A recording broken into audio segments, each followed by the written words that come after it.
2차 전지 관련주가 로봇 테마의 붐을 탔습니다. 그래서 오늘은 휴머노이드 로봇과 배터리 좀 전격적으로 분석해 드릴 거고요. 윤석전 경제평론가님 모셨습니다. 어서 오세요. 네, 안녕하십니까? 네. 꽤 든든한 우군을 등에 업었습니다. 휴머노이드 로봇 시장.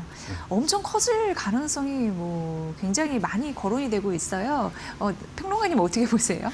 일단 네. 그 휴머노이드 로봇 시장이 배터리에 어떻게 보게 되면은 확산에 네. 엄청난 영향을 끼칠 거라는 분석들은 계속 해왔었죠. 네. 근데 이제 느닷없이 휴머노이드의 어떤 개화 시기가 생각보다 빨리 좀 열리면서 특히 배터리, 그다음에 고밀도 배터리를 비롯한 전고체 배터리까지 주목을 받고 있는 것 같아요. 네. 어쨌든 휴머노이드 로봇 시장은 생각보다 굉장히 빨리 올 것은 분명한 사실인 것 같아요. 26년은 단순한 이제 R&D 단계를 넘어서서 사실은 상용화 원년이 될 것이다. 실제로 이렇게 예측을 하고 있고요. 네. 그러니까 실제 공장에 투입되어서 실증을 진행하는 원년이 될 것이다. 이렇게 보고 있는 거고, 향후 10년에서 20년 정도가 지난다라고 하게 되면은 지금의 전기차 시장이라든지 아니면 스마트폰에 버금가는 그런 엄청난 규모의 어떤 시장이 열릴 것이다. 가장 이제 많이 인용되는 어떤 시장 분석 기관이라고 하게 되면 아무래도 이제 골드만삭스의 분석이겠죠. 그 골드만삭스 같은 경우에는 2035년까지 약 389억 달러, 그러니까 약 50조 원 규모의 어떤 시장이 열릴 거다. 이렇게 이제 예측을 하고 있어요. 네. 근데 이 예측이 놀라운 게 뭐냐면은 불과 얼마 전까지만 해도 한 60억 달러 정도밖에 안 될 거라고 생각했었어요. 근데 이게 한 6배 정도 어떻게 보게 되면 전망치가 늘어나는 거니까 휴머노이드 로봇 시장이 생각보다 빨리 그리고 엄청난 규모로 확대가 될 거다. 이렇게 보고 있는 거고요. 2035년까지는 전 세계 로봇 출하량은 연간 한 140만 대. 그러니까 이게 휴머노이드 로봇을 기준으로 하는 겁니다. 네네. 그 정도에 달할 것이라고 골드만삭스는 예측을 하고 있는 겁니다. 예. 네. 이 휴머노이드 로봇 시장이라는 게 원래 이제 B2B, B2C 이렇게 좀 나눠져 있잖아요. 그렇죠. 네. 그거 어떻게 따져볼 수 있을까요? 성장 로드맵 같은 거는? 일단은 이렇게 전망하는 게 가장 어떻게 보면 합리적인 추론 같아요. 일단 B2B부터 시작을 할 거다. B2B. 예, 그다음에 이제 B2C로 가는 거는 그래도 한 2030년 이후가 돼야지 B2C 시장이 본격적으로 열릴 거다라고 보는 거고요. 1단계는 이제 내년까지입니다. 27년까지. 이게 이제 제한적 B2B라고 해가지고 주로 이제 자동차 공장이라든지 위험한 물류 현장 등에 이제 투입이 되는 거고요. 사실 테슬라 공장에는 이미 옵티머스들이 배치가 되기 시작했죠. 네. 그다음에 이제 BMW 공장에서도 피규어 오트라는 것들이 서서히 투입이 되고 있습니다. 현대차 공장에서는 아틀라스의 어떤 투입을 갖다 준비 중이라고 얘기할 수가 있겠죠. 그러니까 2단계는 이제 28년부터 한 30년 정도까지를 보고 있는 건데 이게 이제 제한적 B2B를 넘어서 일반 B2B로 상용화가 될 거다. 이렇게 보고 있는 겁니다. 그러니까 데이터가 쌓이고 AI가 이제 한층 좀 정교해지면서 건설업이라든지 기타 좀 복잡한 제조업들, 그다음에 경비라든지 순찰 등 어떤 다양한 산업 현장에서 쓰일 거다. 이렇게 전망들을 하고 있고요. 3단계가 이제 2030년 이후부터인데 이게 이제 B2C 가정용 서비스죠. 가령 가사 도우미 역할을 한다거나 아니면 노인 돌봄 등 이제 본격적으로 휴머노이드 로봇이 가정으로 진입하는 어떤 시기가 2030년 이후가 될 것이다. 이렇게 전망을 하고 있는 겁니다. 예. 네. 휴머노이드 로봇에 되게 재밌는 기사 제목이 있더라고요. 휴머노이드 로봇인데 유선으로 쓸 수 없잖아. 이렇게. 그러면서 이제 배터리에 되게 중요성을 부각시키는 그 기사 제목이 좀 인상적이었는데 네네. 자연스럽게 발달할 수밖에 없는 것 같고 휴머노이드에 딱 장착할 것도 좀 제한적이면서 네네네. 굉장히 다양한 성능을 또 요구할 것 같기도 하고 그렇습니다. 예. 근데 휴머노이드 로봇에 장착이 되는 배터리는 네. 어떻게 보게 되면 몇 가지 특징을 갖고 있다라고 얘기할 수가 있어요. 일단 시장 규모로만 놓고 본다라고 하게 되면은 아까도 말씀드렸듯이 2035년경에 한 140만 대 정도가 될 거고 연간. 이게 2050년경에는 수억 대에 이를 것이라고 전망을 하고 수억 대입니다. 예. 수억 대. 그러니까 배터리 시장은 이에 비례해서 연평균 한 30에서 40% 정도 초고속 성장이 예상이 되고 있는 거고요. 근데 이제 이 전고체 배터리에 대해서는 뒤에 가서 이제 자세히 설명을 하겠지만 이 휴머노이드 로봇에 장착되는 어떤 배터리 같은 경우에는 이 전기차보다는 용량이 한 20분의 1에서 한 30분의 1 정도밖에 안 돼요. 이 전기차에 들어가는 경우는 평균 50kWh가 넘죠. 전기차에 들어가는 그 배터리 용량이. 근데 휴머노이드에는 보통 2에서 4kWh 정도가 들어가는 거거든요. 그러니까 테슬라 옵티머스 기준으로 놓고 본다면 2.3kWh 정도 돼요. 그러니까 자동차에 들어가는 거에 한 20분의 1 정도 되는 거죠. 그러니까 이렇게 정리할 수가 있는 겁니다. 용량보다는 개수가 빠를 것이다. 이렇게 보고 있는 거고. 예. 개수. 근데 다만 이 휴머노이드 로봇에 장착되는 배터리의 특징이 뭐냐면은 에너지 밀도가 높아야 된다는 거예요. 에너지 밀도가. 왜 그러냐면은 휴머노이드 로봇은 사람과 협업을 하고요. 이 어떻게 보게 되면 무거운 짐을 올려야 되는 거고, 뭐 점프도 해야 되고요. 이게 순간 출력이 매우 중요하지요. 또 안정성 또한 굉장히 중요한 사항이 될 겁니다. 그러니까 전기차와는 약간 다른 스펙이 요구되는 건데요. 가장 중요한 건 순간 출력이 나와줘야 된다는 거예요.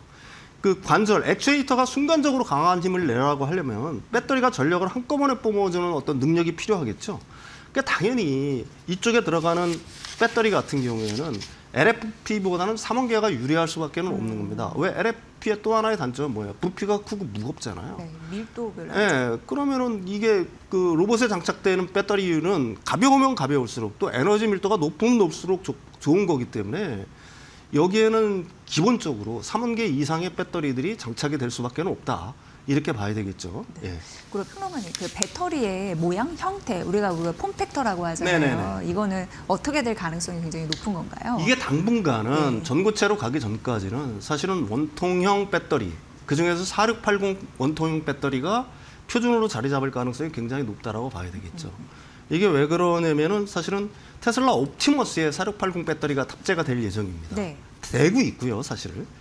이게 그 4680 원통형 배터리가 왜 유리하냐면은 일단은 휴머노이드 로봇은 인간과 비슷하잖아요. 그러니까 이게 그 배터리를 갖다가 장착할 수 있는 어떤 부문이라고 할까요? 이게 딱 한정이 돼 있어요. 네. 가슴이라든지 네네네. 복부. 뭐 요 정도밖에는 없겠죠. 그러니까 배터리를 넣을 공간 자체가 전기차만큼 이 광활하지 않고 굉장히 제한적이라는 얘기입니다. 네네. 그러니까 전기차 같은 경우에는 스케이트보드라고 해서 바닥에 이렇게 평평하게 넓게 깔잖아요. 이런 공간 자체가 사실은 나오지를 않는다는 네, 얘기죠. 예. 그런데 이제 그 중에서도 4680은 왜 그러냐? 원통형 중에서 2170도 있는데 2170 같은 경우에는 이 같은 용량에 들어가려고 하게 되면 가령 뭐 한 2.3kWh 정도를 갖다가 채우려고 한다면은 이게 한 130여 개, 한 수백 개가 필요해요. 그렇게 많이요? 예. 예. 근데 이제 4680 배터리는 뭐죠? 한 25개? 한 30개 이내면은 같은 용량을 만들 수가 있거든요. 지름이 또 크니까. 예, 예, 예. 그러니까 이게 4680은 적당한 크기로 이걸 묶어가지고 그 몸통 안에 탑재하기에 가장 이상적이라는 얘기입니다. 반면에 이제 각형이라든지 파우치형 같은 경우에는 일단 부피가 크잖아요. 네. 그래서 이게 로봇 같은 경우에는 무게 중심이 굉장히 중요하잖아요.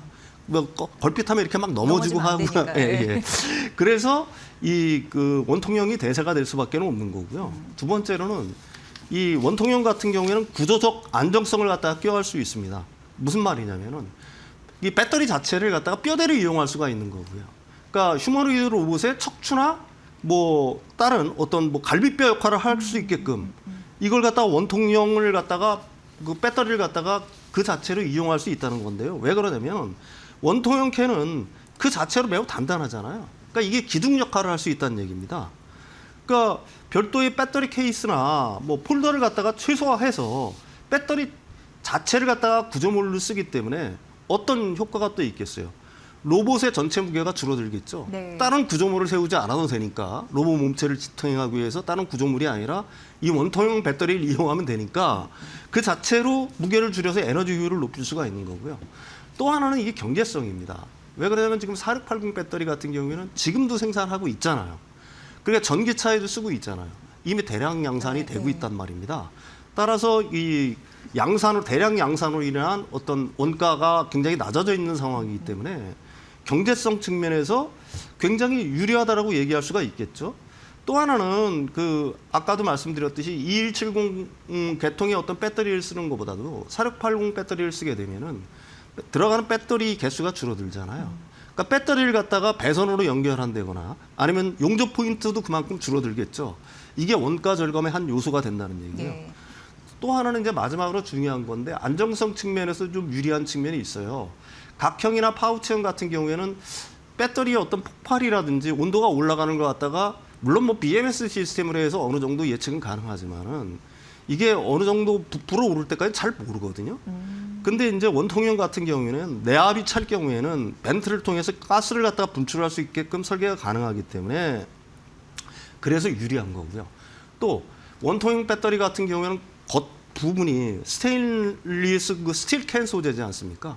그러니까 로봇이 뭐 일을 하다가 좀 넘어져가지고 충격이 네, 가해진다고 하더라도 비교적 좀 손상이 덜 할 수 있다.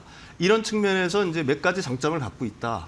그래서 현재까지는 당분간은 4680 계통의 원통형 배터리가 이 휴머노이드 로봇의 주류 폼팩터로 쓰일 가능성이 높다. 이렇게 정리할 수가 있겠죠. 네. 예. 그리고 이제 대표적으로 LG 에너지 솔루션이나 삼성 SDI가 다 이제 기대주인 듯해요. 네네네. 개입 배터리 업체에게 어떤 기회가 올 것인지 네네. 그거를 평론가님께 좀 분석을 들어보고 싶었습니다. 예, 테슬라 같은 경우에는 4680 배터리를 갖다가 내재화하려고 하고 있지만은 생각보다 그게 어렵다는 걸 갖다 인지를 하고 있죠. 그래서 그게 잘 진척이 안 되는 상황이고요. 그래서 가장 중요한 파트너는 사실은 LG 에너지 솔루션이에요. 그러니까 26년 올해 같은 경우는 이제 오창 2 공장에서 4680 배터리를 갖다가 본격적으로 양산을 하고요. 그다음에 애리조나 공장이 있습니다. 그 46 시리즈 전용 공장인데요, 이게 이제 올해 말부터 본격적으로 가동을 하고 있거든요. 현재도 테슬라 옵티머스의 초기 물량을 갖다가 공급을 갖다가 하고 있는 것으로 알려지고 네네. 있어요. 삼성 SDI는 어떠냐? 일단은 현재는 그 현대차 그 서비스 로봇인 달리라고 있습니다. 현대차 그 사러 매장에 가면은 이렇게 걸어다니는 조그만 로봇 있어요. 그게 달리거든요. 그 다음에 무메드라고 있죠. 거기 21700 원통형 배터리를 갖다가 공급하고 있고요. 예. 그 다음에 신형 아틀라스에는 46파이가 탑재될 가능성이 매우 높습니다. 이 사실 그 삼성 SDI 같은 경우에는 여러분들이 잘 모르셔서 그러는데 46파이 배터리를 갖다가 양산을 이미 시작했어요. 25년 3월부터요. 근데 이게 이제 전기차에는 아직 쓰이지 않고 있는 거고요. 그럼 어디 쓰이느냐? 소형 모빌리티에 쓰이고 있거든요. 가령 뭐 전기 바이크라든지 스쿠터 같은 게 있죠. 전동 스쿠터. 전기 바이크. 예, 이런 쪽에 이제 이렇게 쓰이고 있는데 삼성 SDI가 이제 소형 모빌리티부터 양산을 시작해서 공급하는 이유는 분명합니다. 왜 그러냐면 이 전기 바이크라든지 스쿠터 같은 경우에는 전기차보다도 안전성에서 약간 좀 유연하죠. 네. 그러니까 거기서 안전성 같은 경우를 갖다 충분히 테스트하면서 양산 수율을 갖다가 완벽하게 잡겠다는 계획이에요. 그래서 일종의 이제 그쪽부터 본격적으로 공급을 하고 있는 거고요. 이게 이제 어느 정도 수율이라든지 이런 게 잡히게 된다라고 하게 되면 신형 아틀라스라든지 아니면 그 지금 현대차의 그 차세대 전기차 플랫폼 있죠. eGMP를 갖다 대체하는 EN 플랫폼. 그다음에 고성능 제네시스 라인. 뭐 여기에 이제 탑재될 가능성이 굉장히 높다라고 보는 거고요. 그러니까 이제 전기차용으로 본격 양산되는 거는 사실은 올해 하반기부터 시작될 가능성이 없는데 BMW의 이제 차세대 그 네. 전기차 플랫폼 노이에 클래스인가요? 거기에 들어갈 거고요. 이제 그 삼성의 SDI는 4680보다 46파이라고 불러요. 그러니까 길이가 더 긴 4695, 46110, 46120을 만들거든요. 이게 길이가 길어지면은 에너지 밀도는 더 높아질 수가 있겠죠. 그래서 이제 사실 뭐 지금 양산하는 것도 4695고요. 4680을 넘어서. 그러니까 두 회사 공이 높이가 그, 예, 원통형 배터리에 대해서는 이미 다 준비를 끝내고 있다. 이렇게 보시면 될 것 같습니다. 네. 예. 그 오늘 2차전지 관련주랑 또 전기 자전거 섹터가 그 같이 뛰는데 그 맥락이네요. 네. 전고체 배터리와 휴머노이드 로봇. 전고체 배터리는 어떻게 보세요? 일단 장기적으로 놓고 보게 되면 로봇의 전고체 배터리는 필수일 수밖에 없어요. 왜 그러면 로봇이라는 건 실내에 들어가서 일하잖아요. 전기차는 그래도 야외를 주행하는 거니까 실내에서 주행하는 게 아니니까 네. 가령 뭐 화재가 난다고 하더라도 비교적 그 여파가 덜하는데 만약에 중요한 어떤 산업 현장에서 불이 났다고 한번 해봅시다. 배터리가 이상이 생겨가지고 그 큰일이죠. 그렇죠. 가정 내에서 불이 났다 그래도 더, 그 더 큰일이죠. 안정성의 문제는. 근데 이제 뭐 전고체 배터리라는 거는 안전성에서는 뭐 타의 추종을 불허하는 거니까 불이 거의 안 난다라고 보는 거니까요. 이게 이제 가장 핵심인 거고요. 그래서 휴머노이드 로봇에는 장기적으로는 전고체 배터리가 탑재가 되게 되는 거고요. 그다음에 전고체 배터리의 가장 큰 특징은 뭐냐면 에너지 밀도를 극한까지 끌어올릴 수 있다는 거잖아요. 거기에는 분리막이 안 들어가도 되고 전고체니까 그 뭐 냉각 시스템이라든지 이런 것들이 안 들어가도 되니까 그 공간만큼 남으니까 거기에 양극할 물질을 갖다가 많이 넣어서 에너지 밀도를 갖다가 극한까지 끌어올릴 수 있단 말입니다. 네. 그러니까 이 휴머노이드 로봇에 가장 필요한 게 뭐예요? 에너지 밀도는 높으면서 가볍고 안전성이 높아야 될 거 아닙니까? 그래서 전고체 배터리는 향후 필수적일 거고요.